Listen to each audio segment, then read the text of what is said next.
A 26-year-old business tycoon wakes up and begins his usual morning routine. Slippers, breakfast, emails, nothing unusual. He lives with two enormous mastiffs, Colin and Havy, in a luxury mansion, tucked away in a high-end suburb. But something feels different today. He decides, no work, just a walk. Even as his feet hit the pavement, his mind spins with business strategies, expansions, acquisitions. He stops, shakes his head.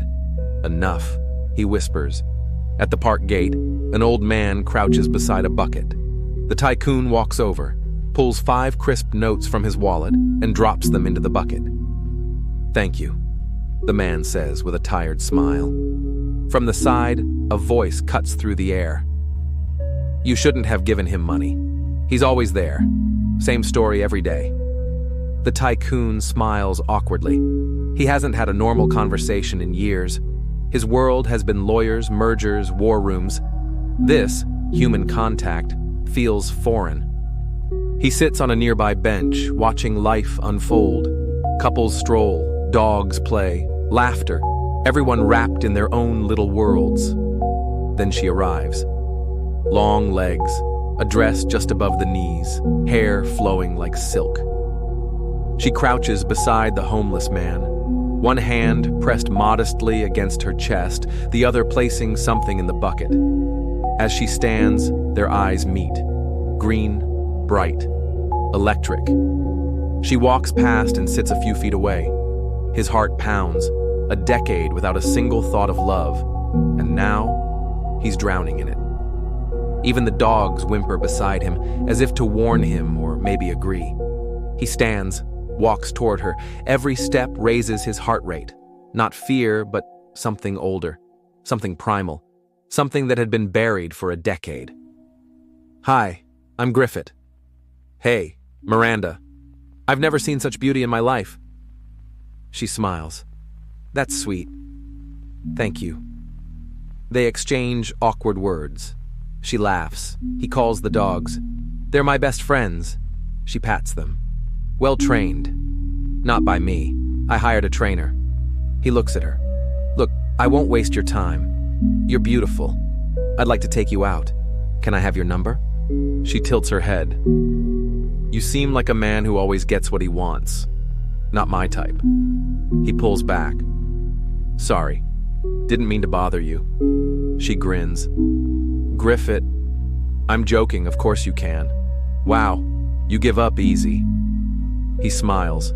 He's not used to quitting, but he's also not one to beg. As he leaves the park, the old man calls out, "You must be God sent." Griffith pauses, thinks it's about the money, but the old man continues, "She never gave me anything before.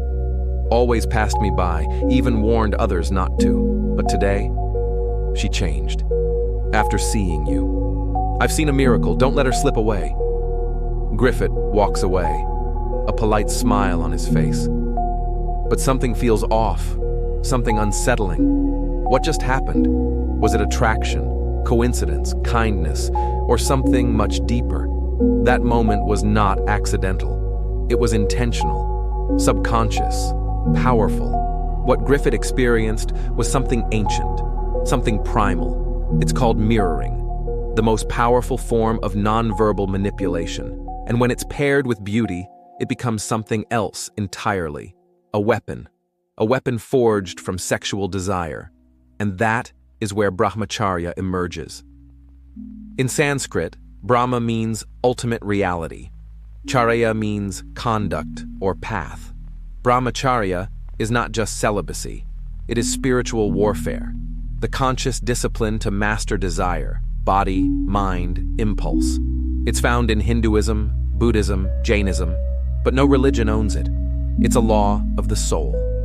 According to Swami Sivananda, man is troubled by the ultimate illusion, and that illusion often comes in the form of a woman. The sex instinct is the most powerful urge in human life. It floods the mind, consumes the body, erodes the senses. For the continuation of the species, nature made sexual desire the most dominant of all desires. The world is intoxicated with lust. It is the drug no one talks about. When lust possesses a man, he forgets who he is. He loses his sense of time, his sense of righteousness, and his sense of self. He repeats the same act again and again, blind, ignorant, enslaved. Without brahmacharya, man is not free. He is a puppet of impulse. The sex impulse is not just physical. It is mythic, symbolic, explosive. In the ancient texts, Cupid is said to carry 5 arrows: mohana, fascination; stambhana, stupefaction; unmadana, intoxication; soshana, emaciation; tapana, burning. These arrows enter through the eyes, strike the heart, and hijack the mind. Even the most powerful men, a minister, a general, a scholar, can be undone by a single glance. One sexual act plants a samskara, an imprint in the subconscious. That imprint returns as thought. That thought returns as craving. And soon, a man becomes a slave to his own memory. He remembers the form of a woman, and the predator in his mind awakens. His body reacts, his will collapses, and the cycle begins again.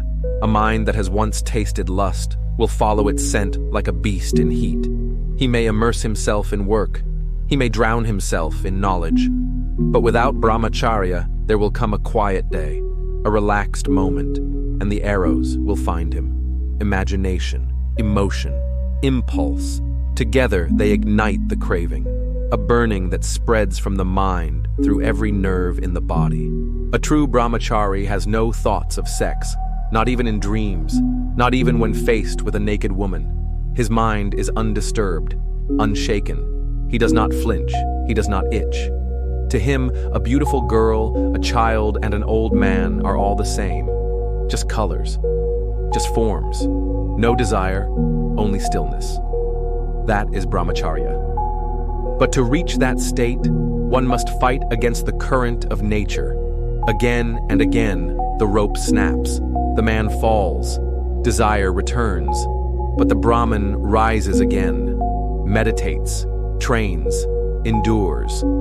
Because the fire must be mastered, not denied, not suppressed, but transformed. The bachelor, lost in lust, says he's miserable because he has no wife. So he marries and calls it love. But it is not her he truly desires.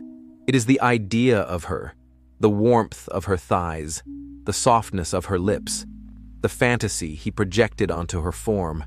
This is Maya, the great illusion. She was never beautiful. It was the craving that made her appear so. A woman holds the bow. She does not chase. She waits. She glances, smiles, and retreats. And in that retreat lies power. She lets the man suffer alone in his thoughts. That is her strength. Poised, silent, deadly. She doesn't need much craftiness in her seduction tactics. She only needs to exist. And from her eyes, she releases poisoned arrows into the hearts of lustful men. The man not rooted in brahmacharya sacrifices his life to that smile. He gives away his purpose, his clarity, his future, and he does not even know why he did it. Even married men are not safe. The arrows strike them too. The fire returns, seeking something new, and the cycle begins again. That is why so many leave their homes, their vows, their lives, for the illusion of something they never understood. Man is not weak, but his imagination is, and unless he understands the tricks of Maya, he will always be fooled by them. Brahmacharya is not just a vow, it is the path to absolute consciousness. The ears, the eyes, the tongue, the skin, they must all be mastered. Only then does lust vanish. Only then does the Brahman rise. Only then does the man become godlike. That is brahmacharya.